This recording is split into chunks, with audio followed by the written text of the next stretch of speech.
Video में हम लोग चाइल्ड हेल्थ का देखेंगे, ठीक है। तो यह चीज़ें हम लोग आज देखेंगे कि नवजात शिशु कमला या पीलिया क्या होता है, इसके कारण, चिन्ह, लक्षण, जांच एवं प्रबंध के बारे में लिखिए। यह बहुत अच्छा क्वेश्चन है, पूछा जा सकता है 10 नंबर में या 5 नंबर में भी पूछा जा सकता है, ठीक है। सबसे पहले देखिए, नवजात शिशु कामला या पीलिया उसी को कहते हैं। नियोनेंटल जॉन्डिस होता है। नियोनेंटल मतलब क्या होता है, नवजात शिशु, और जॉन्डिस मतलब पीलिया, यानी नवजात शिशु का पीलिया। अब ये जो पीलिया है तो इसके कारण बताना है, इसका चिन्ह, लक्षण, डायग्नोसिस, प्रबंध सब कुछ बताना है। मैं आपको फर्स्ट में ही कह देता हूँ, नर्सिंग प्रबंध मैं नहीं बताऊँगा। नर्सिंग प्रबंध मैं कितना बार बता चुका हूँ कि बीमारी के अकॉर्डिंग जो है आपको लिखना है, 5-6 पॉइंट कारण से, लक्षण से उठाना है और उसको प्रबंध में कर देना है। लक्षण से 3-4-5 पॉइंट उठाना है और एज एनर्स आप उसको कैसे प्रबंध करेंगे उसको कर देना है। तो नर्सिंग प्रबंध मैं नहीं बताऊंगा, बस इसका मैनेजमेंट तक हम बताएंगे। नर्सिंग प्रबंध आप खुद लिखिएगा, ठीक है। इसी को दूसरा रूप में हम लोग कहते हैं अति बिलुबिलीनता। रक्तता से क्या समझते हैं, इसका प्रबंध करें। अति बिलुबिलीनता का मतलब होता है कि हाइपर बिलुरुबिनिया, ठीक है। हाइपर बिलुबिलीमिया का मतलब होता है कि जो बिलुबिलिन का लेवल है वह अत्यधिक हो जाना, तो उसी को हाइपर बिलुबिलीमिया कहते हैं। और जब बिलुबिलिन बहुत ज़्यादा बढ़ जाता है तभी तो जॉन्डिस होता है ना, तो उसी को दूसरे भाषा में हाइपर बिलुबिलीमिया कहते हैं, या फिर इसी को नियोनेंटल जॉन्डिस कहते हैं, ठीक है। तो चलिए हम लोग देख लेते हैं, क्योंकि यह बिलुबिलिन लेवल बढ़ने से ज़्यादा, हाइपर मतलब ज़्यादा होने से ही जॉन्डिस होता है, ठीक है, जॉन्डिस होता है। तो चाहे हाइपर बिलुबिलीमिया कहे या जॉन्डिस कहे, बात वही है, ओके। चलिए अब इस परिभाषा देख लीजिए। नियोनेंटल जॉन्डिस या कमला, नवजात शिशु के शरीर में रक्त में बिलुबिलिन की अत्यधिक मात्रा इकट्ठा होने को अति बिलुबिलिन रक्तता कहते हैं। समझ गए ना बात को, कि नवजात शिशु, चूँकि हम लोग को नवजात शिशु के बारे में ही पूछ रहा है, तो बच्चा जन्म लिया, जन्म के 24 घंटे, 48 घंटे, 72 घंटे, ठीक है, या जन्म के 1-2 दिन के अंदर अगर रक्त में बिलुबिलिन की मात्रा बहुत ज़्यादा इकट्ठा हो जाए तो उसे हम लोग अति बिलुबिलिनता कहते हैं, ठीक है। जिसमें शिशु की त्वचा पीली पड़ जाती है, जिसमें होता यह है कि जब बिलुबिलिन लेवल बढ़ता है ना तो बच्चा का शरीर पीला पीला होने लगता है, क्योंकि जो बिलुबिलिन होता है वह त्वचा पर आकर चिपक जाता है अंदर से, जो नवजात शिशु का कमला या पीलिया कहलाता है, ठीक है। आँख पीला हो जाता है, गर्दन पीला, पूरा बॉडी पीला हो जाता है शिशु का, तो यही जो है पीलिया होता है। बातें को समझ गए, जॉन्डिस होता है। अब आप लोग को बता दें कि जिस प्रकार से बच्चा में जो ब्लड लेवल अधिक होता है अन्य के तुलना में, तो जब ब्लड लेवल अधिक होगा शिशु में, क्योंकि शिशु में ज़्यादातर बॉडी में ब्लड ही ब्लड रहता है, तो इस कारण से जो हीमोग्लोबिन का लेवल होता है शिशु में ज़्यादा होता है अन्य के तुलना में। तो उसी प्रकार से जब हीमोग्लोबिन का लेवल ज़्यादा है तो जाहिर सी बात है कि उसमें बिलुबिलिन का लेवल भी अधिक होगा। तो इस कारण बच्चे में बिलुबिलिन, हाइपर बिलुबिलिन का कंडीशन कब होता है, तो जब ये चीज़ें 15 से अधिक हो जाता है तो यह हाइपर बिलुबिलिन के कंडीशन में आ जाता है। और 17 से 18 mg/dl होता है तो यह हाई रिस्क में आता है, ठीक है, मतलब बहुत ज़्यादा रिस्क वाला हो जाता है। इतना अगर mg बिलुबिलिन का लेवल चला जाए तो यह हाई रिस्क में आता है। 15 से कम यानी 10 से लेकर 15 तक अगर है तो यह मीडियम लेवल का रिस्क में रहता है। और एडल्ट जो होता है, चाहे बच्चा हो चाहे एडल्ट हो, उसमें 0.8 से 2 mg/d जो है DL आपके होते हैं, क्या चीज़, बिलुबिलिन का लेवल, समझ रहे हैं। तो एडल्ट में अगर दो से ज़्यादा हो गया तो जॉन्डिस माना जाता है, समझ गए। और शिशु में इतना है, देख लीजिए, ठीक है, आप लोग को समझना है, समझ लीजिए।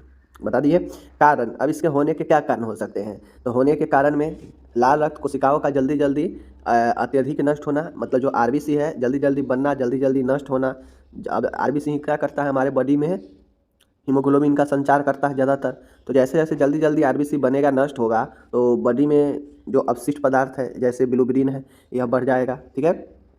यकृत, अब चूंकि जो बिलुबिलिन होता है यह कंट्रोल आपके लीवर के द्वारा ही होता है, ठीक है। तो जो लीवर है, यकृत है, उसका कार्य की अपरिपक्वता, जिसे बिलुबिलिन पर्याप्त मात्रा में रक्त से बाहर नहीं निकल पाता है। तो अब जो बिलुबिलिन है, जहाँ से आपको लीवर के द्वारा ही ये फंक्शन किया जाता है बिलुबिलिन का, तो जब आपके लीवर अपरिपक्व रहेगा, लीवर सही से नहीं काम करेगा, तो बिलुबिलिन की मात्रा बढ़ेगा ही बढ़ेगा, ठीक है। उसके बाद है रक्त समूहों की असंगतता से एरिथ्रोसाइट का क्षय बढ़ना। अब रक्त समूह असंगत होगा, जैसे माँ में कुछ और बेटे में कुछ और, तो इससे एरिथ्रोसाइट का जो क्षय है वह बढ़ने लगेगा। उसके बाद है पॉलीसाइथेमिया, ठीक है, पॉलीसाइथेमिया यह भी एक कारण बनता है। तो ये सब कारण है, कारण आप लोग ध्यान में रखिएगा कि आरबीसी का क्षय, जल्दी जल्दी नष्ट होना, बनना, लीवर का फंक्शन काम सही से नहीं कर पाना, जिससे बिलुबिलिन की मात्रा रक्त से नहीं निकल पाता है, रक्त समूह के असंगतता से एरिथ्रोसाइट का क्षय बढ़ना, पॉलीसाइथेमिया, यह सब कारण बनता है हाइपर बिलोबिलीमिया का, ठीक है। आगे अब इसके लक्षण क्या होंगे, चलिए साइन एंड सिम्टम्स को देखते हैं। अब लक्षण है तो आप लोग कॉमन जानते हैं जॉन्डिस में क्या क्या लक्षण होते हैं। थकावट आता है, ठीक है, क्योंकि ब्लड का कमी होता है आरबीसी का, तो थकावट आएगा। बच्चा में वोमिटिंग होता है, बच्चा का जो मूत्र है वह गहरा डार्क कलर का यूरिन हो जाता है, मल काला हो जाता है, ठीक है। तो ये सब लक्षण जो है होता है। और भी लक्षण आप लोग लिख सकते हैं, क्या क्या लक्षण।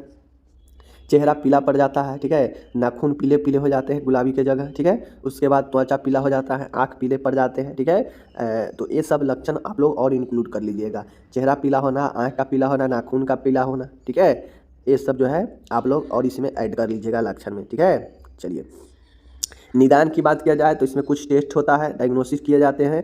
जैसे ब्लड के जांच में सीरम बिलोबिलिन का चेक किया जाता है, ब्लड ग्रुप RH फैक्टर का जांच किया जाता है, माँ और शिशु दोनों का, क्योंकि अभी ऊपर कारण में देखे हैं कि ब्लड असंगतता भी इसका कारण बन सकता है कि माँ में कुछ और बच्चे में कुछ और। हीमोग्लोबिन लेवल चेक किया जाता है, ब्लड का टेस्ट किया जाता है, LFT लीवर का टेस्ट किया जाता है और कुंभ टेस्ट होता है। तो इन सभी जाँचों को किया जाता है और जिससे पता चलता है कि किन कारणों से जॉन्डिस है, ठीक है। अब हम लोग कारण लक्षण जान लिए, निदान भी जान लिए, तो अब हम लोग आते हैं प्रबंध में, मैनेजमेंट में।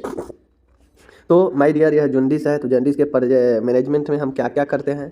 तो जॉन्डिस के मैनेजमेंट में सबसे हाइपर बिलोबिलिमिया के कंडीशन में बच्चे के लिए सबसे जो पहला होता है वह फोटोथेरेपी ही होता है।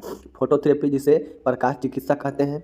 इसमें होता यह है कि जो शिशु होता है, शिशु को नीले प्रकाश में खुला छोड़ा जाता है। मतलब एक इक्विपमेंट होता है, समझ गए, फोटोथेरेपी जिस इक्विपमेंट में बच्चे को रखा जाता है, ऊपर से बच्चे के ऊपर लाइट पड़ता है नीला कलर के। अब यह नीला कलर के जो लाइट होता है तो यह खतरनाक होता है, तो इसके लिए उसमें उस लाइट में 2-3 ट्यूब जो है वाइट कलर का भी जो है लगाया जाता है, ताकि नीला और वाइट दोनों मिक्स हो जाए, जिससे बच्चा पर खतरा ज़्यादा न छोड़े, ठीक है। जिससे बिलोबिलिन का प्रकाश भंगुरन हो जाए, वह त्वचा में जमे अप्रत्यक्ष बिलोबिलिन घुलनशील अहानिकारक पदार्थ में बदल जाए, जो कि गुर्दों द्वारा मूत्र के रास्ते शरीर से उत्सर्जित कर दिए जाते हैं। अब ये होता यह है प्रकाश चिकित्सा में कि प्रकाश चिकित्सा में एक होता है, एक पात्र होता है, ठीक है, बच्चे को इसमें खुला सुला दिया जाता है, आँखों पर मास्क लगा दिया जाता है और आँखों को ढकने के बाद बच्चे को खुला जो है इस पात्र में रखा जाता है और ऊपर से जो है ट्यूब लगा होता है, ठीक है, ऊपर से 4-5 ट्यूब लगा होता है, जो प्रकाश जो है डायरेक्टली बच्चे के ऊपर जो है गिरता है। अब इस ट्यूब में ब्लू कलर का ट्यूब, नीला प्रकाश का यूज किया जाता है। अब इस नीला प्रकाश हानिकारक बच्चे को पहुंचा सकता है, तो इसके लिए इसके साथ 2 जो है ट्यूब वाइट कलर का भी लगा दिया जाता है, ताकि प्रकाश मिक्स हो जाए और जो नीला कलर है उसका प्रभाव थोड़ा सा कम करे। अब ये लगाने के बाद क्या होता है, लगा दिया जाता है। अब प्रकाश लगाने के बाद डायरेक्ट बच्चा पर पड़ता है और पड़ने के बाद जो त्वचा पर जमे हुए बिलोबिलिन होता है बच्चे के, वह भंगुर हो जाता है, वह टूटता है। टूटने के बाद वह घुलनशील बन जाता है और धीरे धीरे जो है वह गुर्दा के द्वारा, किडनी के द्वारा मूत्र के रास्ते बाहर निकल जाता है। यही प्रकाशीय चिकित्सा होता है, ठीक है। प्रकाश चिकित्सा की समय सीमा शिशु की अवस्था व रक्त में सीरम बिलोबिलिन के स्तर पर आधारित होती है। अब ये जो प्रकाशीय चिकित्सा होता है कितना देर दिया जाएगा, यह शिशु के अवस्था पर, कंडीशन पर निर्भर करता है कि बच्चे के रक्त में सीरम बिलोबिलिन का लेवल कितना ज़्यादा बढ़ा है, ठीक है। दूसरा है कुछ औषधियाँ भी जो है दिया जाता है। शिशु को कुछ निश्चित औषधि दी जाती है जो यकृत कोशिकाओं पर अपने प्रभाव द्वारा, ठीक है ना, ग्लूकोरोनी ट्रांसफेरेज एंजाइम का निर्माण को बढ़ा देता है, जो बिलोबिलिन के उत्सर्जन में सहायता करता है। अब ये होता यह है कि कुछ ड्रग दिया जाता है जो क्या करता है कि ग्लूकोरोनिल ट्रांसफेरेज एंजाइम के निर्माण को बढ़ा देता है, जिससे बिलोबिलिन का जो उत्सर्जन है उसमें सहायता होता है, समझ रहे हैं। तीसरा है एक्सचेंज ट्रांसफ्यूजन, प्रतिस्थापन रक्तदान। अब इसमें शिशु में, अब तीसरा जो इसका प्रबंध है कि इसमें शिशु में रक्त से बिलोबिलिन को शीघ्रता से बाहर किया जाता है। यह पूर्णकालिक शिशुओं में जब अति बिलोबिलिनता 20 mg DL तथा अपरिपक्व शिशुओं में बिलोबिलिन स्तर 10 mg प्रति DL हो तब प्रयोग किया जाता है। ट्रांसफ्यूजन का मतलब है कि ब्लड को ट्रांसफ्यूज किया जाता है निकाल कर, ठीक है, दूसरा ब्लड चढ़ाया जाता है। तो यह प्री मैच्योर बेबी में 10 से 15 और जो मैच्योर बेबी होता है उसमें 20 mg प्रति DL से ज़्यादा होने पर यह एक्सचेंज ट्रांसफ्यूजन किया जाता है, ठीक है। जबकि जॉन्डिस कब हो जाता है, जॉन्डिस तो आपके 10 से 15 के बीच में अगर है तो नॉर्मल है, ठीक ठाक है, ऑटोमेटिक ठीक हो जाएगा। लेकिन जैसे ही 15 से ज़्यादा होता है तो यह हाई रिस्क में आ जाता है, फिर इसके ट्रीटमेंट कराया जाता है। और 20 से ज़्यादा हो जाएगा तो इसको जो है एक्सचेंज एंड ट्रांसफ्यूजन किया जाता है, ब्लड का ट्रांसफ्यूजन, ठीक है। तो यह 3 प्रबंध हो गया। पहला हो गया फोटोथेरेपी, दूसरा हो गया, पहला फोटोथेरेपी हो गया, दूसरा हो गया कुछ विशेष दवाइयाँ दिया जाता है, ठीक है। और तीसरा हो गया एक्सचेंज ट्रांसफ्यूजन, ठीक है, प्रतिस्थापन रक्तदान। ओके, आगे चलिए यहाँ पे मैंने इंग्लिश दे दिया है, चाहिए तो आप लोग इंग्लिश वाले इंग्लिश में इसको ले सकते हैं, कोई दिक्कत नहीं है। ओके, तो आप लोग देख लीजिए, जिनको इंग्लिश में लेना है आप अपना इंग्लिश ले सकते हैं, बाकी हम लोग चलते हैं आगे, ठीक है। चलिए यहाँ पे देखिए आपके लिए सब है, मैं रुकता हूँ, आप इसका स्क्रीनशॉट चाहें तो आप ले सकते हैं, कोई दिक्कत नहीं है, ठीक है। चलिए तो यहाँ पे मैंने स्क्रीनशॉट उम्मीद है आप लोग ले लिए होंगे। अब हम लोग चलते हैं नेक्स्ट क्वेश्चन में। नेक्स्ट क्वेश्चन है, हाँ एक बात बताता हूँ, मैंने प्रबंध के बाद नर्सिंग प्रबंध नहीं बताया, तो नर्सिंग प्रबंध आपको खुद से लिखना है, भूलिएगा मत, ठीक है। अब यहाँ पे आता है हाइड्रोसेफलस। हाइड्रोसेफलस कहने का अर्थ है कि जलशीर्ष, मतलब हाइड्रोसेफलस को हम लोग जलाशीर्ष कहते हैं। यह जलशीर्ष बच्चे के सर में जो है होता है, ठीक है। यह एक जन्मजात रोग है। जलशीर्ष के चिकित्सीय लक्षण, निदान, उपचार, शल्यक्रिया, प्री एवं पोस्ट नर्सिंग देखभाल बताना है। अब शल्यक्रिया के पहले और बाद में जो नर्सिंग देखभाल होता है आपको खुद लिखना है, मैं नहीं बताऊंगा, क्योंकि एक ही चीज़ को बार बार बताना ठीक नहीं है, समय बर्बाद करना, समझ गए। ऐसे भी वीडियो में बनाता हूँ तो कंप्लीट कोई लोग देखते हैं, कोई लोग नहीं देखते हैं, तो क्या फ़ायदा। जो लोग देखते हैं उनको ज़रूर पता है कि नर्सिंग देखभाल कैसे लिखना है, और जो नहीं देखते उनको तो कभी नहीं पता होगा, क्योंकि वो भागते हैं, देखते हैं वीडियो को ओपन करते हैं सीधा भागते हैं, तो उनको तो याद होगा नहीं होगा वो जाने, ठीक है। चलिए यहाँ पे देखिए हाइड्रोसिफलस क्या होता है माय डियर। हाइड्रोसिफलस जिसको हम लोग जल शीर्ष कहते हैं, ठीक है। एक होता है आपका हाइड्रोसिफलस होता है, ठीक है ना, और एक होता है आपका हेमेटोमेगली होता है, ठीक है, ध्यान में रखिएगा। यहाँ पे है, इसका शाब्दिक अर्थ है मस्तिष्क में पानी भर जाना। हाइड्रोसिफलस का अर्थ क्या होता है कि मस्तिष्क में पानी भर जाना। अब ऐसा थोड़ी ना कि बाहर से पानी आएगा भर जाएगा, मस्तिष्क में ही हमारा पानी की तरह CSF बनता है, ठीक है। CSF भी एक प्रकार से तरल ही है। तो जब इसका निर्माण अनियंत्रित हो जाएगा और इसका जो अवशोषण है वह नहीं हो पाएगा, तो क्या होगा, मस्तिष्क में ही जमा होने लगेगा। तो इस कारण से हमारे मस्तिष्क, बच्चे के जो मस्तिष्क है उसमें CSF का उत्पादन बढ़ जाता है और अवशोषण कम जाता है, ठीक है। जैसे डेली 2 लीटर पानी बन रहा है, लेकिन ठीक है किसी टंकी में हम डेली 2 लीटर पानी रख रहे हैं, लेकिन खर्चा हो रहा है मात्र आधा लीटर, तो 1.5 लीटर डेली के बच जा रहा है, तो क्या होगा, धीरे धीरे यह बढ़ते ही जाएगा। ऐसा रहा तो टंकी एक दिन आएगा फुल हो जाएगा। तो उसी प्रकार से CSF हमारे स्पाइनल में भी बनता है, ब्रेन में भी होता है, ठीक है। अब मान के CSF बन रहा है, उत्पादन हो रहा है, लेकिन इसका अवशोषण होगा, अभी हमेशा डेली बनता है। अब यह अवशोषण नहीं होगा तो क्या होगा कि उसमें असंतुलन होगा, धीरे धीरे यह शरीर बढ़ने लगेगा तो यह आकार में भी वृद्धि करने लगेगा, सूजन टाइप से वो दिखने लगेगा। तो यही CSF का उत्पादन और अवशोषण में असंतुलन के परिणाम स्वरूप मस्तिष्क में जो एबनॉर्मल, जो असामान्य रूप से CSF है वह इकट्ठा होने से जल शीर्ष हो जाता है, हाइड्रोसिफलस हो जाता है, ठीक है। इसमें नवजात का सिर समान रूप से बड़ा दिखाई देता है, मैं आपको आगे दिखाऊंगा, ठीक है। तो जलाशीर्ष का मतलब होता है, इसका शाब्दिक अर्थ है मस्तिष्क में पानी भर जाना, ठीक है। पानी भरने का मतलब होता है कि जो हमारे मस्तिष्क में सेरेब्रोस्पाइनल द्रव है, CSF है, सेरेब्रोस्पाइनल फ्लूइड है, इसका उत्पादन बढ़ जाता है, अवशोषण कम जाता है, जिसके परिणाम स्वरूप मस्तिष्क में CSF इकट्ठा होने के लगता है, जिसे हम लोग जलाशीर्ष कहते हैं, ठीक है, हाइड्रोसिफलस कहते हैं। इसमें नवजात का सिर असमान रूप से बड़ा दिखाई देता है। चलिए दिखाते हैं आपको, यहाँ पे देख लीजिए, यही जो है आपके बच्चा है। अब देखिए बच्चा का ये सर है, नॉर्मल सर रहता तो कैसे रहता आप लोग को पता होता, लेकिन ये देखिए कितना बड़ा बढ़ चुका है। इसमें क्या है कि इसमें बच्चे के सर में पानी भर चुका है, ठीक है, पानी भर चुका है, जो CSF होता है ना यह बढ़ चुका है, ठीक है। अब बढ़ने से यह सर बड़ा हो गया है समान रूप से, ठीक है, पूरा देख सकते हैं टाइटनेस है, इसमें का पूरा सुचर्स जो है नसेस दिख रहा है, समझ गए। अब ये आपको पता नहीं चला है कि फ्रंटल इसका कहाँ है, पूरा ये प्लेन हो चुका है, समझ रहे हैं, आँख भी सही से नहीं खुल रहा है, देख रहे हैं ना, तो भाव भी देख सकते हैं। तो यही जो है आपके होता है, समझ गए, यही आपका जो है हाइड्रोसिफलस है, इसी प्रकार से बच्चे में होता है, सर बढ़ जाता है। ओके, लक्षण क्या होते हैं इसका लक्षण, तो लक्षण भी आप लोग देख लीजिए। वक्ष के अनुपात में सिर बड़ा होना, वक्ष के अनुसार कहने का मतलब है कि हाइड्रोसिफलस जब होता है तो यह जो है, तो ये चीज़ें हैं, तो जलाशीर्ष समझ ही गए होंगे, फिगर में समझ ही गए देखकर। अब इसके लक्षण में देख लीजिए। अब इसमें होता यह है कि जो बच्चा का वक्ष है उस बच्चा के वक्ष के अनुपात में सिर का अनुपात बड़ा हो जाता है, जो सुचर्स है वह दूर दूर हो जाता है। सुचर्स कहने का मतलब है कि खोपड़ी में ज्वाइंट होता है, ठीक है, बच्चे के खोपड़ी में ज्वाइंट होता है जो सुचर्स के रूप में होता है, ठीक है। अब ये जो सुचर्स ज्वाइंट होता है खोपड़ी में, चूँकि पानी भरने से यह बढ़ जाता है, सर बढ़ जाता है, बढ़ने के कारण जो सुचर्स है, जो ज्वाइंट है, यह क्या हो जाता है, दूर दूर हो जाता है। बातें को समझ रहे हैं। कपाल पर सिराएं उभरी हुई दिखाई देना। अभी बताएं, अभी दिखाए हैं कि जो सिराएं हैं, जो वेन्स है, वह उभरा हुआ दिखाई देगा। जैसे देखिए स्पष्ट रूप से दिख रहा है ना, स्पष्ट रूप से सिरा वेन दिख रहा है उभरा हुआ, तो यही उभरा हुआ दिखाई देता है। समझ गए। आगे है उभरा हुआ फ्रंटल। मैंने अभी ऊपर बताया कि जो सामने वाला जो मस्तिष्क है, फ्रंटल है, वह जो है आपका उभरा हुआ मतलब भारी उभरा हुआ दिखाई देगा। सिर का आघात परीक्षण करने पर फूटे मटके जैसे ध्वनि उत्पन्न होना। सिर का आघात परीक्षण मतलब थपथपाने पर फूटे घरे मटके जैसे आवाज़ देना। ठीक है, याद रखिएगा। आँखों में परितारिका नीचे की तरफ तथा दृढ़ि पटल ऊपर की तरफ होना। देख लीजिए, फिगर में ही देख लीजिए, फिगर में ही देख लीजिए, बच्चा का जो आइरिस है पुतली नीचे की तरफ आ चुका है। समझ आ चुका है ना। तो यही जो है आपका आँख जो है बच्चा का नीचे की ओर आ जाता है, क्योंकि जो ऊपर से सर का है प्रेशर पड़ता है। ठीक है, ऊपर से सर का प्रेशर पड़ता है। समझ रहे हैं। आंखों की परितारिका आइरिस नीचे की तरफ तथा दृढ़ पटल ऊपर की तरफ दिखाई देता है। आंखें नीचे झुकी हुई, आंखें देखें नीचे झुकी हुई था तथा बालक ऊपर की ओर नहीं देख पाता है। ऊपर, अब ऊपर से भारी चीज़ है तो कैसे ऊपर जो है दिख पाएगा, तो नीचे की तरफ ही उसको दिखता है, झुका हुआ रहता है आंख। समझ गए।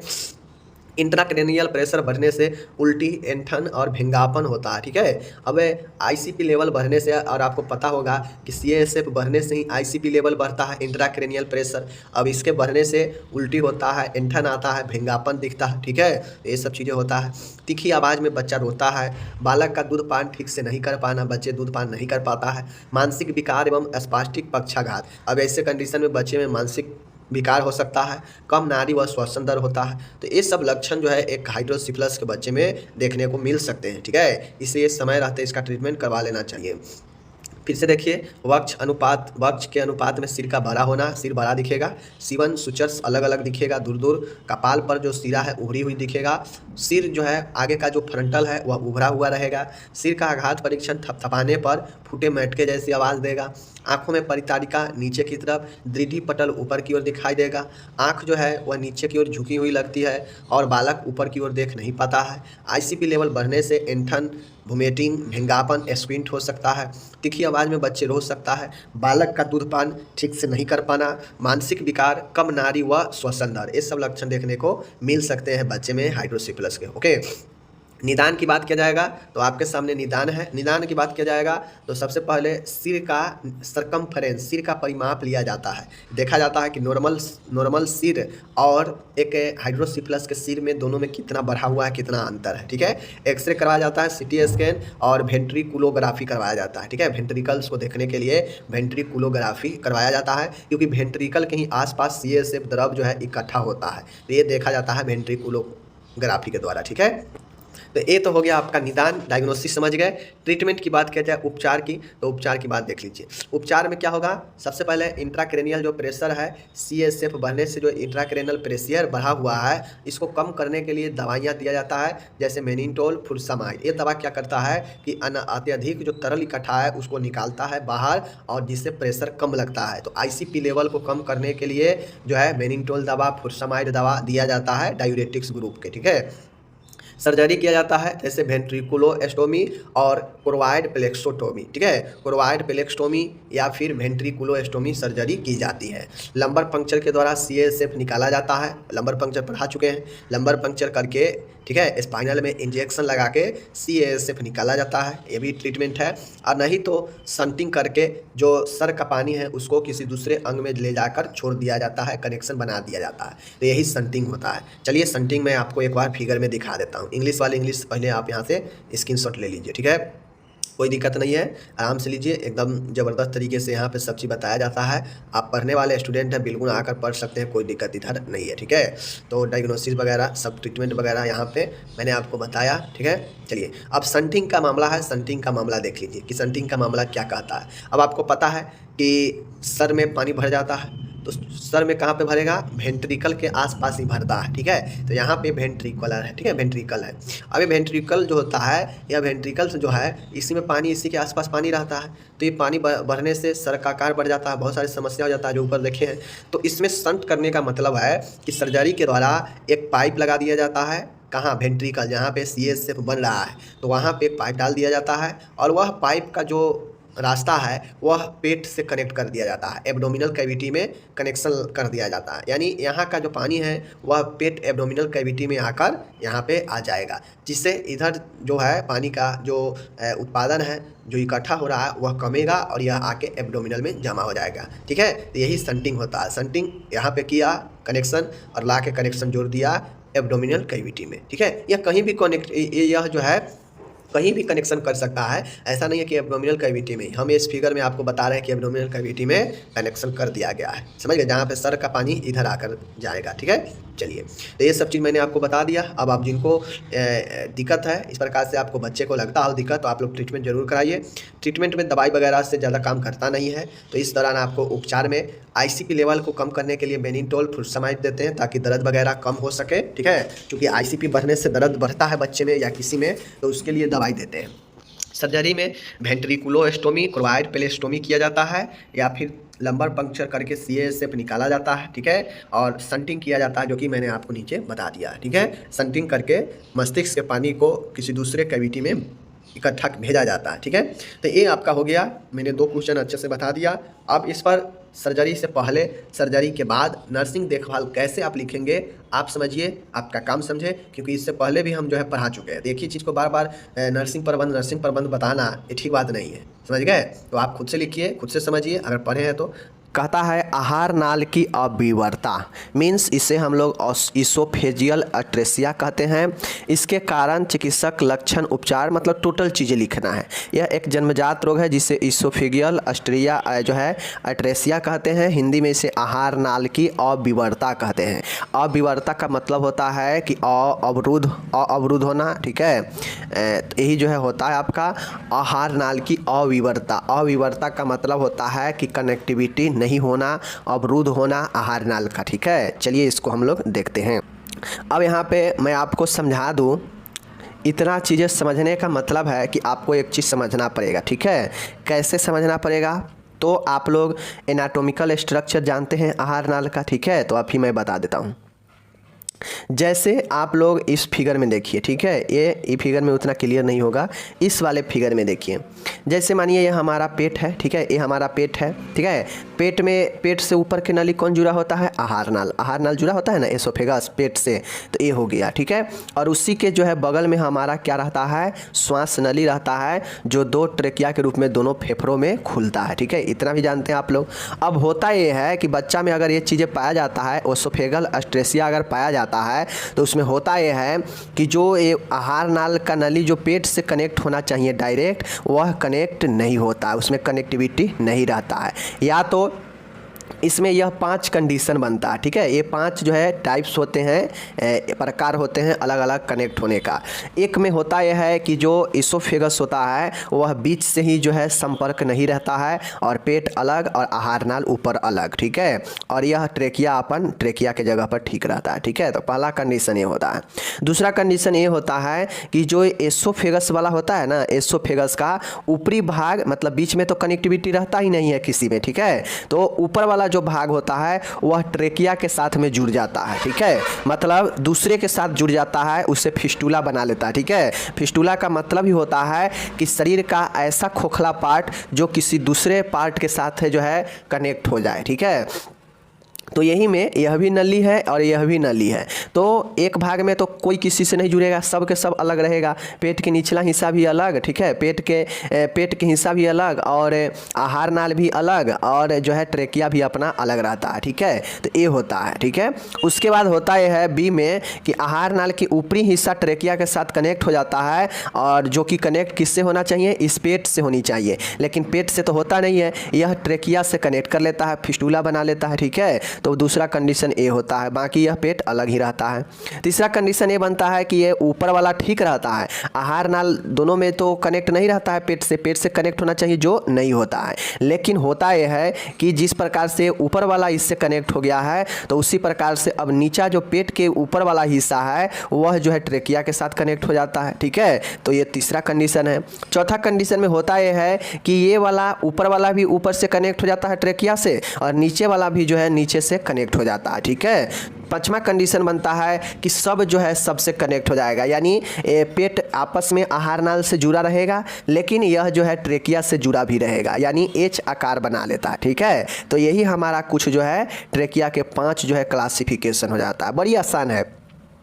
हम लोग जानते हैं कि यह आहार नाल होता है और यह बेचारा अपना ट्रेकिया होता है, दोनों फेफड़ा में खुलता है, लेकिन यह एस्ट्रेसिया होने से, अविवर्ता मतलब अवरुद्ध होने से होता यह है कि यह जो एसोफेगल में ही ज़्यादा होता है। ठीक है, तो एसोफेगल ऊपर बेचारा जो नली होना चाहिए पेट से जुड़ा हुआ वह नहीं होता है। ठीक है, उसमें क्या होता है, खंड हो जाता है, विभाजन हो जाता है। अब विभाजन हो से एक मामला में ये होता है कि ऊपर का जो एसोफेगल है वह ऊपर ही रह जाएगा और नीचे वाला जो पेट वाला है, पेट वाला अलग रहेगा और ट्रेकिया अपने जगह पर बिल्कुल ठीक रहेगा। तो ये ए मामला है। ए मामला में सिर्फ ये होगा कि ऊपर वाला एसोफेगल अलग और नीचे वाला पेट से जो जुड़ा हुआ एसोफेगल है, पेट वाला भाग अलग रहता है। ठीक है, दूसरा में ये है कि जो ऊपर का एसोफेगस है यह ट्रेकिया से कनेक्ट रहेगा। ठीक है, एच आकार बनाएगा और नीचे के पेट तो बेचारा अलग रहेगा ही जब पेट वाला से नहीं जुड़ेगा एसोफेगस तो। ठीक है, और ट्रेकिया अपने जगह पर है ही। तीसरा कंडीशन बनता है कि अब ऊपर वाला जुड़ चुका है तो नीचे वाला कहेगा कि हम कहे कम रहेंगे, अब हमारा बारी है। ठीक है, पहले ये दोनों अलग अलग रहेगा। ठीक है, बी में जाएगा तो ऊपर वाला कहेगा कि पहले हम जो है ट्रेकिया के साथ जुड़ेंगे, तुम नहीं। नीचे वाला को मारता है। ठीक है, कहता है कि पहले हम जुड़ेंगे ट्रेकिया के साथ, तो ये पहले ये कनेक्ट कर लेता है, फिस्टुला बना लेता है। ठीक है, अब जब ऊपर वाला जुड़ जाता है तो ऊपर वाला का मन भर गया, तो अब ऊपर वाला के अब बारी आ गया नीचे वाला का, तो नीचे वाला जो पेट का भाग है वह ट्रेकिया से कनेक्ट हो जाता है। ठीक है, अब जब दोनों अपना अपना बारी से कनेक्ट हो गया है तो अब कहता है, अब आगे चल के कहता है ये दोनों अपना एसोफेगस के ऊपर वाला भाग और यह नीचे वाला जो पेट से कनेक्ट है यह भाग दोनों अपना अपना कंपैरिजन कर लेता है, अपना अपना कंप्रोमाइज कर लेता है और कहता है कि भाई तुम जिस साइड हो उस साइड तुम ट्रेकिया से जुड़ जाओ। मीन्स इसका मतलब है कि ट्रेकिया वाला ऊपर वाला भाग कहता है कि हम जो है एसोफेगस जो कहता है कि हम ट्रेकिया के ऊपर जुड़ जाते हैं और नीचे वाला ये कहता है कि ठीक है तो हम नीचे हैं तो नीचे जुड़ जाएंगे, तो यह पेट से ऊपर वाला भाग नीचे से जुड़ जाता है। तो मतलब यह चौथा कंडीशन में यह दोनों जो है आपस में ट्रेकिया से जुड़ जाता है। ठीक है, पांचवा कंडीशन होता है तो पांचवा कंडीशन में अब होता यह है कि कहता है कि अब हम लोग बहुत अलग अलग हो गए, अब हम लोग एक साथ मिल जाते हैं और ट्रेकिया से संपर्क कर लेंगे। तो इस दौरान यह जो एसोफेगस एट्रेसिया होता है यह तो मिल तो जाता है, पेट से मिल तो जाता है, लेकिन साथ में यह ट्रेकिया से भी मिल जाता है। तो इस दौरान यह एच आकार बना लेता है। देख लीजिए एच आकार है ना, यहाँ पे एच आकार है ना इसे, तो यही जो है आपका कुल 5 प्रकार होता है, इसको याद रखना है। ठीक है, ये 5 स्टेप है जुड़ने का, समझ गए? तो उम्मीद है अभी तक आप समझ गए होंगे। अब देखिए डिफिनीशन, यह एक जन्मजात विकृति है, पता है, जिसमें भ्रूणीय विकास के दौरान अपूर्णता के कारण ग्रास नली, वही ग्रास नली मतलब एसोफेगस, ग्रसनी, फेरिंग्स, ठीक है, एवं आमाशय के बीच निरंतरता नहीं होती है। ठीक है, क्या कहता है कि ग्रसनी मतलब ऊपर वाला भाग होता है, ठीक है, और ग्रास नली, एसोफेगस और आमाशय, इन तीनों के बीच में कोई जो है कनेक्टिविटी, निरंतरता नहीं रहता है। ठीक है, ग्रास नली एक फिस्टुला के द्वारा श्वास नली से संबंध हो सकता है। वही चीज़ें मैंने बताया कि जो एसोफेगस है वह कनेक्ट मतलब एक फिस्टुला के द्वारा जो है श्वास नली ट्रेकिया से जुड़ सकता है। ठीक है, जिसे श्वास नली ग्रासिका नासुर या नालब्रम यानी ट्रेकियो एसोफेगल फिस्टुला कहते हैं। तो अगर ट्रेकिया जो है एसोफेगल जो है ट्रेकिया से कनेक्ट हो जाता है तो इसे हम लोग ट्रेकियो एसोफेगल फिस्टुला कहते हैं। ठीक है, समझ गए, कोई दिक्कत नहीं। तो ये चीज़ को समझना बड़ी आसान था जब आप इस फिगर को समझ जाते हैं। फिगर समझ गए होंगे, मैंने कितना बार रिपीट कर दिया। सीधी सी बातें हैं कि एसोफेगल एट्रेसिया यह एक जन्मजात रोग है। अब जन्मजात रोग कैसे होता है, तो मान गए भ्रूण जब विकास के सिचुएशन में था गर्भ में, तो उस दौरान उसे जो है यह विकास नहीं हुआ होगा, विकास में अवरुद्ध हुआ होगा, जिसके कारण अपूर्ण रूप से इसके विकास नहीं हुए, अपूर्ण रूप विकास में अपूर्णता आ गया होगा, मतलब पूर्ण रूप से विकास नहीं हुआ होगा। तो उसके कारण मान गए यह अपूर्णता मान गए इसी एसोफेगल एट्रेसिया में को ही बना दिया होगा। ठीक है, देखिए अपूर्ण विकास कहीं भी बना सकता है। अगर मान गए भ्रूण में संपूर्ण विकास नहीं हुआ है, विकास में कमी रह गया है, तो यह विकास में कमी कहीं भी हो सकता है। तो मान गए बहुत सारे जैसे हमने पढ़े हैं कि कट जाएगा तो उसमें भी विकास में कमी हो गया, ओठ का कटना, तालू का कटना। ठीक है, हम लोग ये भी पढ़ चुके हैं कि मस्तिष्क में पानी भर जाता है तो वह भी जन्मजात ही है। हम लोग ये भी पढ़े हैं कि कुबर निकल जाता है, क्या बोलते हैं उसको, स्पाइना बाइफिडा, तो वो भी पढ़ चुके हैं, वह भी विकास के कारण, असमान विकास के कारण होता है। तो ये सब होता है। तो इसी प्रकार से मान गए किसी को अगर ओसोफेगल में, ठीक है, ओसोफेगल में अगर विकास सही से नहीं होगा तो उसे ओसोफेगल एट्रेसिया हो जाएगा, ठीक है ना। तो यही चीज़ें होता है। अब जिसमें अगर किसी को ये होता है तो उसके ग्रासनली, ग्रसनी और अमाशय के बीच कनेक्टिविटी सही नहीं रहता है, ठीक है, निरंतरता नहीं रहता है। और ग्रासनली एक जो है फिस्टूला मतलब एक कनेक्टिविटी बना लेता है, किससे, श्वास नली से, ठीक है, जिसे श्वास नली ग्रासिका नाल सुर, ठीक है ना, यानी ट्रेकियोएसोफेगल फिस्टूला कहते हैं। समझ गए चीज़ों को। चलिए ये चीज़ें समझ गए। अब देखिए यही मान गए एक बच्चा है, ठीक है, बच्चा में मानिए कि यहाँ पे 2 ट्रेकिया है, यहाँ पे भोजन वाला है, लेकिन यह भोजन वाला जो है ट्रेकिया से कनेक्ट है, नीचे वाला अलग है। तो ये देखिए ये फिगर से उतना आपको स्पष्ट नहीं होगा जितना आप जो है इस वाले से समझ गए हैं, ठीक है। अब इसके प्रकार आपसे पूछेगा कि प्रकार को बताएं, तो ऊपर देख लिए कुल 5 प्रकार होता है, 5 प्रकार से यह कनेक्ट होता है। टाइप ए में होता है आइसोलेटेड एसोफेगल एट्रेसिया। आइसोलेटेड के मतलब होता है कि जो एसोफेगल है वह पृथक रहता है, ठीक है, इसमें दोनों एसोफेगल मतलब जो अमाशय से नीचे जुड़ा हुआ है वो और ऊपर के जो एसोफेगल है दोनों अलग अलग होता है। आइसोलेटेड मतलब पृथक होता है, पृथक मतलब अलग होता है। तो ऊपर का जो यह आहार नाल है वह नीचे वाले जो पेट से जुड़ा हुआ आहार नाल है यह जो है बीच में दोनों के अलग रहता है, ठीक है, पृथक रहता है। और ट्रेकिया अपने जगह पर सही रहता है, इसीलिए इसे आइसोलेटेड एसोफेगल एट्रेसिया कहते हैं। और यह 8% संभावना ऐसे मामले में बनते हैं, ठीक है। बी नंबर का है, कहता है प्रॉक्सिमल फिस्टूला विथ डिस्टल एस्ट्रेसिया। अब यहाँ पे ये कह रहा है कि प्रॉक्सिमल फिस्टूला विथ डिस्टल एस्ट्रेसिया। अब यह 1% मामले में बनता है जो एसोफेगल का ऊपर वाला भाग जो है कनेक्ट कर लेता है ट्रेकिया से, ठीक है, नीचे वाला भाग अलग रहता है पेट का, ठीक है। तो इस प्रकार से होता है। तो अब ये जो होता है इसे हम लोग प्रॉक्सिमल फिस्टूला विथ डिस्टल एस्ट्रेसिया कहते हैं, ठीक है। क्या कहते हैं, प्रॉक्सिमल फिस्टूला। फिस्टूला मतलब एक नली, एक खोखला नली जो किसी दूसरे नली से कनेक्ट हो जाए वही फिस्टूला बनाता है, ठीक है। फिस्टूला का मतलब ही होता है नाल वरण। नाल वरण का मतलब ही होता है कि एक ऐसा नली जो दूसरे नली से जाकर कनेक्ट हो जाए, ठीक है। तो इसी प्रकार से चूंकि हमारा एसोफेगस भी एक नली ही है और ट्रेकिया भी एक नली ही है, तो मान गए यह नली इस नली से कनेक्ट हो जाएगा जाकर, तो यही हमारा फिस्टूला बन गया, ठीक है। तो यही फिस्टूला बनाता है, समझ गए चीज़ों को। Proximal fistula with distal atresia, ठीक है, डिस्टल याद रखिएगा। प्रॉक्सिमल फिस्टूला बनाता है विथ डिस्टल एस्ट्रेसिया के साथ, यह 1% संभावना होता है, ठीक है।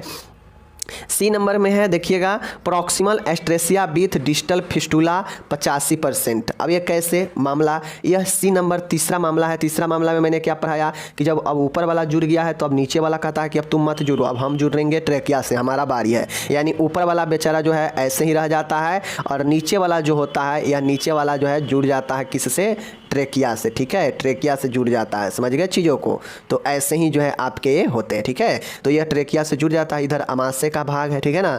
तो यही हमारा proximal atresia with distal fistula, यह 85% संभावना रहता है, ठीक है। तो इस प्रकार से इसको आप जो है याद रखिएगा। ऊपर और ये सब दोनों बी नंबर सी नंबर तो एक है, सिर्फ याद रखना है बी नंबर 1%, सी नंबर 85%, ठीक है।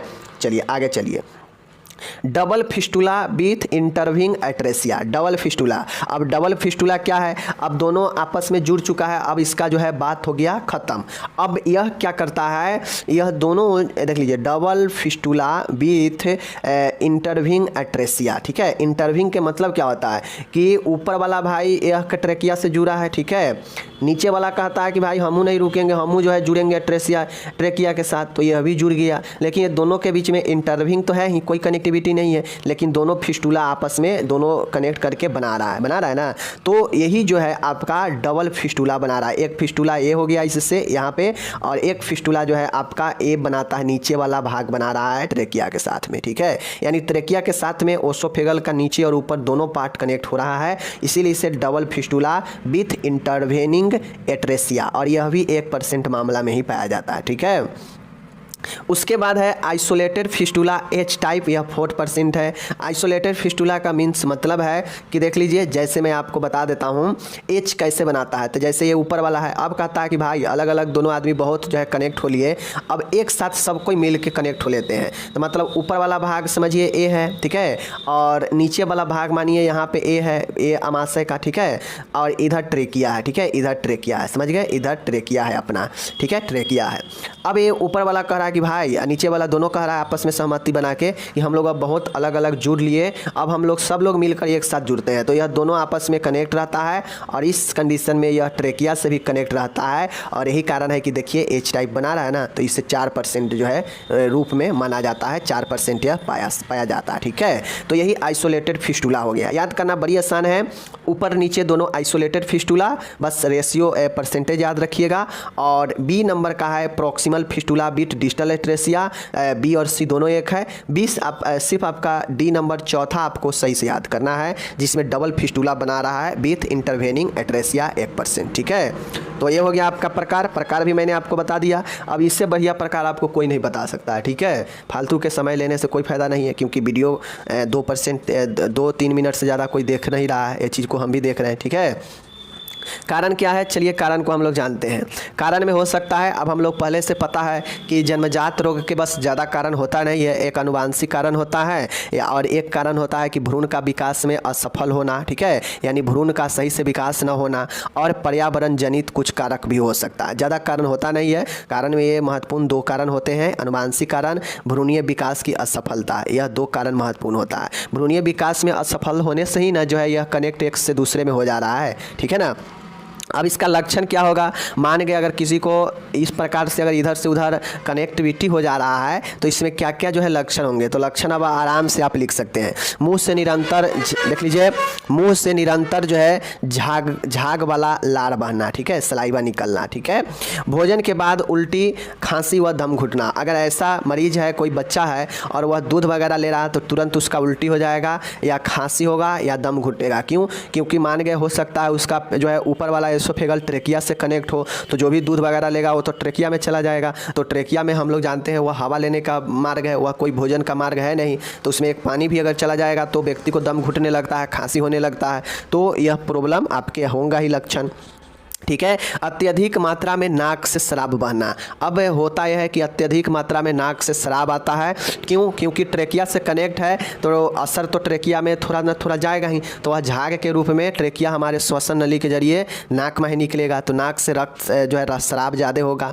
जन्म के तुरंत बाद दोष प्रकट हो जाता है, और जन्म के जैसे ही जन्म ले लेगा तो उसके तुरंत बाद जो है आपके उसमें दोष जो है दिखने लगता है लक्षण। ठीक है, उदर स्फीति मतलब पेट में वायु भर सकता है। पेट में वायु कैसे भर जाएगा, तो मान गए अगर आपका कंडीशन यहाँ पे भी बना है, आप लोग देखे हैं कि पेट वाला जो है यह श्वसन नली से कनेक्ट हो जाता है। तो मान गए हम श्वास लेंगे तो श्वसन नली में सांस आएगा, हवा आएगा, और यह हवा कनेक्ट है आपके यहाँ पे, पेट भी कनेक्ट है ट्रेकिया से, पेट का भाग। तो यह हवा कुछ भाग जो है पेट में भी आएगा, तो पेट में हवा भरने लगेगा, तो इसी को उदर स्फीति कहते हैं। ठीक है ना।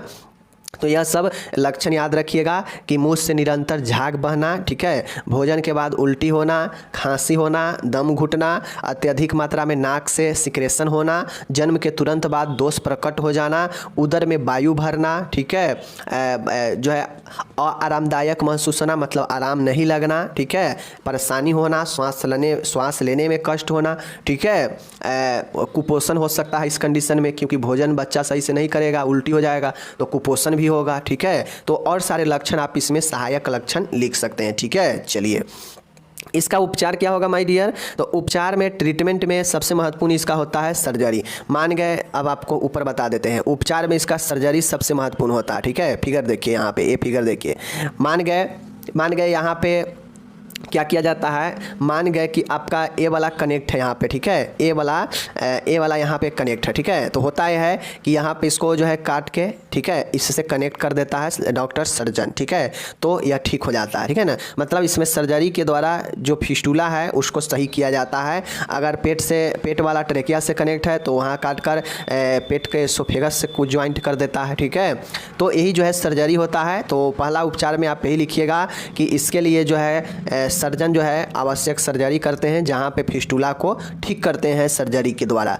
तो ट्रीटमेंट में पहला पॉइंट सबसे आप लोग ये लिखिएगा, यहाँ पे हम छोड़ दिए हैं, छूट गया है, सर्जरी लिखिएगा, पहला सर्जरी होगा। ठीक है, सर्जरी के द्वारा जो मार्ग इधर से उधर कनेक्ट हो गया है उसको करेक्ट किया जाता है, सही किया जाता है। ठीक है, आगे देखिए, बालक को 30 डिग्री कोण पर ऊंचा उठाकर रखना चाहिए ताकि अमाशय पदार्थ बाहर ना निकल पाए। ठीक है, अब मान गए जो भोजन आप मान गए दे रहे हैं, भोजन जो आप डायरेक्ट पेट में पहुंचा रहे हैं, डायरेक्ट तरल वगैरह आप भोजन जो है पेट में दे रहे हैं बच्चे को ट्यूब के द्वारा, ट्यूब फीडिंग कराकर, चूँकि भोजन लेने में असमर्थ है, वह उसका एसोफेगल काम कर नहीं रहा है, एसोफेगल इधर से उधर कनेक्ट है, तो वो तो भोजन पेट में जाएगा नहीं।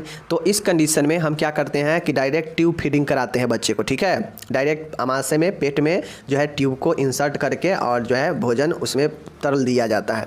तो इस कारण जो है भोजन हो सकता है अमाशय से जो है बाहर निकल जाए, चूँकि उसका कनेक्टिविटी दूसरे जगह है। तो उसके लिए जो है हम 30 डिग्री कोण पर रखेंगे, ठीक है ना, ताकि जो पेट का जो पदार्थ है वह वापस जो है ट्रेकिया में ना आए, ठीक है ना, चलिए, या बाहर ना निकले।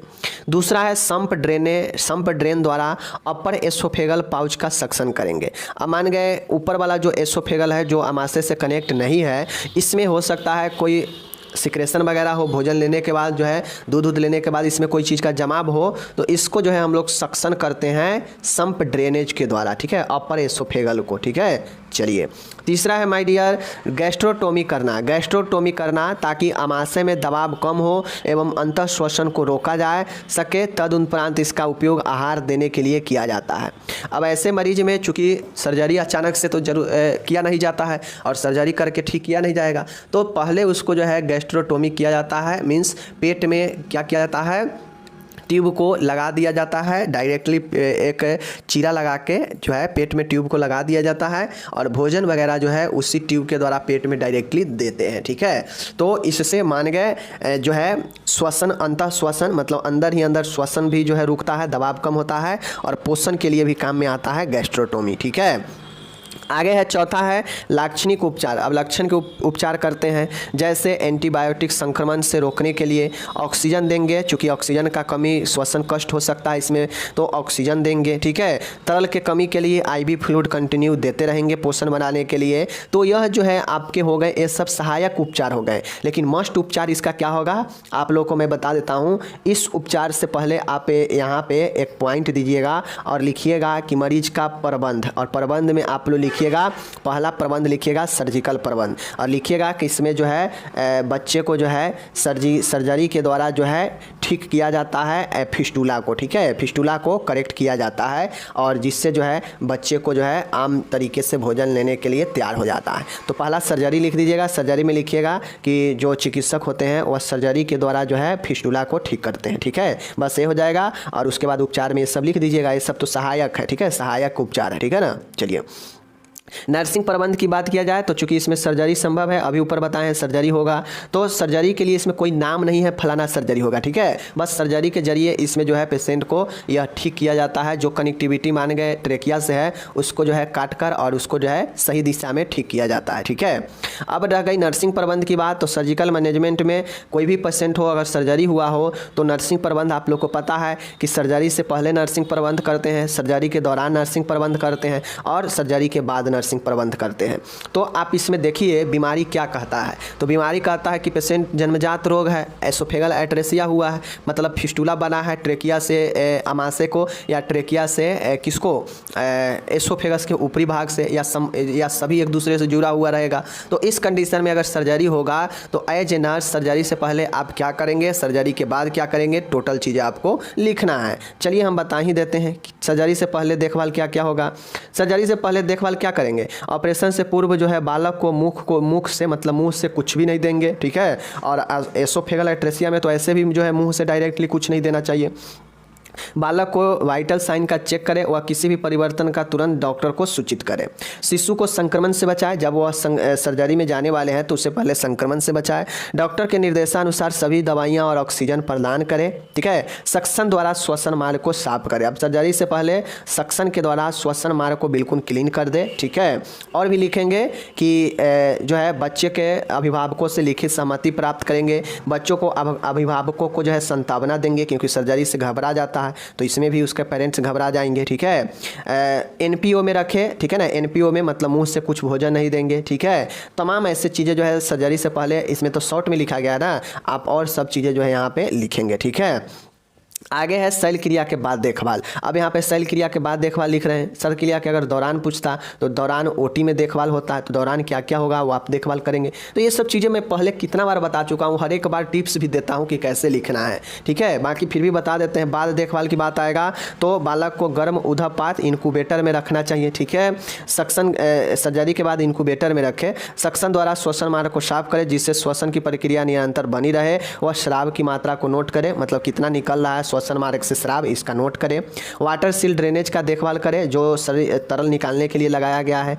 आईवी फ्लूइड जो है निरंतर देते रहे। डॉक्टर्स के निर्देशानुसार एंटीबायोटिक दें। प्रत्येक आधे घंटे बालक को जैविक चिन्ह वाइटल साइन चेक करें। प्रत्येक 4 घंटे में शिशु की स्थिति बदलना चाहिए। आमाशय छिद्र द्वारा शिशु का पोषण दें, वही गैस्ट्रोटोमी द्वारा, क्योंकि गैस्ट्रोटोमी तब तक रहता है जब तक वह सर्जरी पूर्ण रूप से ठीक ना हो जाए, तब तक जो है मुंह से भोजन नहीं दिया जाता है, ठीक है। शिशु की देखभाल में माता को सम्मिलित करें। शिशु द्वारा मुख से आहार ग्रहण करने पर आमाशय छिद्र बंद कर दे। अगर सर्जरी हो गया है और जब भोजन मुंह से लेने लगे बच्चा और कोई दिक्कत ना हो, तब जाके आमाशय छिद्र को बंद कर देना चाहिए, ठीक है। किसी भी प्रकार की जटिलता दिखने पर तुरंत डॉक्टर को सूचित करें। और इस प्रकार से यह सर्जरी के बाद की देखभाल है। तो बहुत चीज़ें तो इसमें शॉर्ट है, बहुत चीज़ें नहीं लिखा गया है सर्जरी के बाद, ठीक है ना। सर्जरी से पहले ड्रेसिंग वगैरह का देखभाल करेंगे, ठीक है। घाव वगैरह का देखभाल करेंगे, संक्रमण से मुक्त रखेंगे, ठीक है। तो इस सारे चीज़ों को और अभी लिखाता इसमें आपको लिखना है। मैं आपको टिप्स दे दिया, आपको लिखना है। देखिए कोई भी बीमारी का जब आप नर्सिंग प्रबंध लिखते हैं ना, तो नर्सिंग प्रबंध आपके लक्षण के हिसाब से ही होता है, ठीक है, कोई बीमारी का। और अगर सर्जरी का नर्सिंग देखभाल लिखते हैं, सर्जिकल सर्जरी होने के बाद नर्सिंग देखभाल लिखते हैं, तो सर्जरी के हिसाब से आप नर्सिंग देखभाल लिखिए कि किस साइट पर सर्जरी किया गया, उसको कैसे देखभाल करेंगे, कौन पोजीशन देंगे, ठीक है। ये सारे चीज़ें होता है। तो माइनर चीज़ें है, बस आप थोड़ा सा दिमाग लगा के आप लिख सकते हैं हर एक क्वेश्चन का नर्सिंग प्रबंध। मैं आपको बार बार यही बताता हूं, ठीक है। हम मिलेंगे आपसे अगले वीडियो में।